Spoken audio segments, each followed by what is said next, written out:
Buhariu njihet me këtë emër, ndryshe emrin e plot e ka Muhammed bin Ismail. Ka lindur në qytetin Buhara, i cili sot është në pjesën perëndimore të Uzbekistanit. Ka lindur në vitin 194 sipas hijretit ose 21 korrik me datën tonë 810. Kjo datë është e saktë për faktin se këtë Imam Buhariu e ka përmendur ta ketë gjetur me shkrimin e babait të tij. Pra datën e lindjes e ka cituar vet imami duke thënë se babai i tij e ka shkruar në letër se Imam Buhariu ka lindur me 13 Shawal të vitit 194 sipas hijretit. Buhariu në fakt është rritur jetim. Babai i ka vdekur duke qenë i vogël.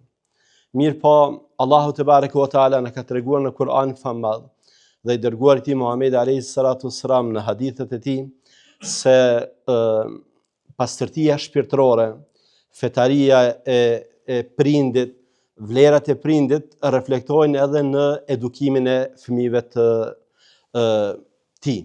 Prandaj imami është edukuar për faktin se babai i tij, edhe pse ka vdekur, ka lënë pas vete një pasuri, ka lënë trashëgimi disa të holla, që siç është shprehur në mënyrë personale, as edhe një dinar të vetëm nuk e ka fituar haram.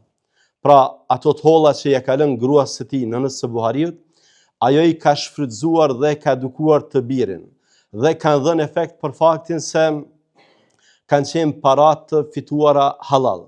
E ju e dini që fitimi haram i pasurisë ndikon në gjithçka, ndikon në pengesat në rrugën me Allahun te bareke ve taala, më saktësisht ndikon në refuzimin e duas, ndikon në mungesën e bereqetit në jetë, e ndikon edhe tek edukimi i familjes. Një dinar haram mund të reflektojë në edukimin e gabuar, në keq edukimin e familjes. Prandaj fakti se e ka përmendur në mënyrë personale babai Buhariut se pasurinë të cilën ja ka lënë gruas së tij ka qenë fituar halal, na bën të kuptojmë se edhe edukimi në vazhdim i Imam Buhariut është bërë i suksesshëm nga se thjesht ka pasur një prind të mirë, një baba të mirë, e ka pas një nën edukatore, të cilët në fakt janë munduar të edukojnë fëmijën e tyre në mënyrën më të mirë të